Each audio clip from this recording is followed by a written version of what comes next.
Salut, je suis Eman Kakpo et c'est un plaisir pour moi de vous retrouver pour ce nouveau numéro de notre chronique quotidienne, la quotidienne. Et notre thème du jour, c'est l'une des questions déterminantes que la plupart des managers, soit prenant nouvellement un poste ou ne réussissant pas toujours avec leurs collaborateurs, se posent. La question est la suivante et qui constitue en même temps l'autre thème du jour. Faut-il avoir peur d'avoir une trop grande familiarité avec ses équipes, avec ses collaborateurs? Si vous me posez du fond de cœur la question, je vous dirais non. Il n'y a pas absolument de peur à avoir quand il est question, effectivement, d'avoir des rapports donnés avec ses collaborateurs. Ce que nos collaborateurs recherchent, c'est un endroit où ils aient le sentiment d'appartenance. C'est un endroit où ils se sentent en sécurité. C'est un endroit où ils savent qu'on compte sur eux et qu'ils peuvent compter sur les autres. À quoi s'apparente ce type d'endroit? C'est le cadre familial. L'un des gros désirs que nous avons, c'est d'avoir, même si le lieu de famille, un cadre familial. Maintenant, il peut arriver que le fait qu'on ait une trop grande familiarité avec ses collaborateurs commence par poser quelques défis.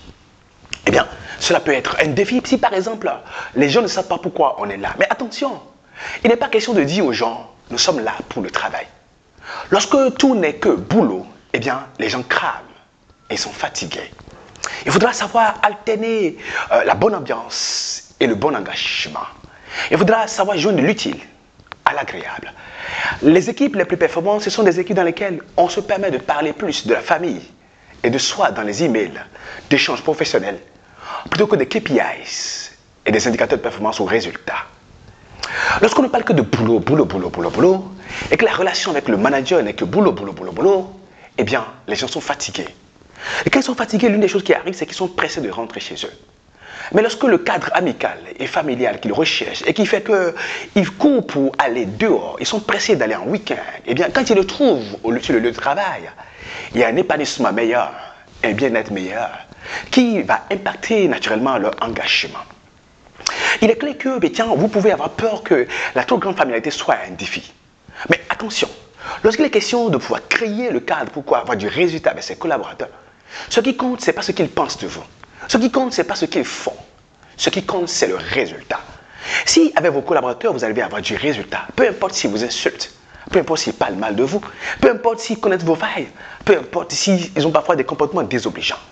Une personne qui produit du résultat et qui a des comportements désobligeants peut vous demander, est-ce que ces comportements désobligeants nous empêchent actuellement d'avoir du résultat? Si ce n'est pas le cas, passez.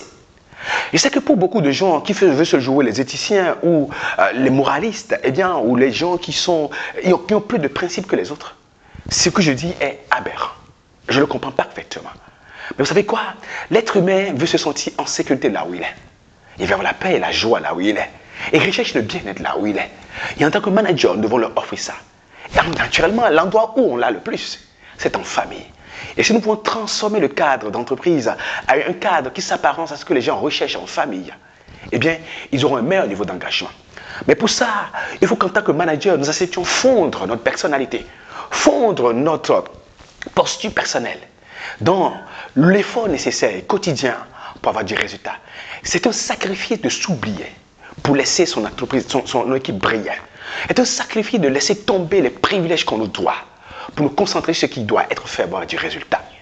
Pour aider les managers à pouvoir changer leur approche managériale pour avoir plus facilement de résultats, se faciliter la vie en tant que manager, nous avons créé 2 programmes de certification. Un premier intitulé Management stratégique pour ceux qui sont des top managers, de manière à ce qu'ils puissent réussir davantage à produire du résultat avec leurs collaborateurs. Et management opérationnel, ceux qui sont des managers de proximité. Dans les 2 cas, c'est un programme de 9 modules qui vous permettront d'élever votre niveau d'excellence managériale. Vous trouvez les détails sur ce programme en allant sur notre site web www.mescertifications.com. Pendant ce temps, on se retrouve demain pour un nouveau numéro de notre chronique quotidienne, la quotidienne.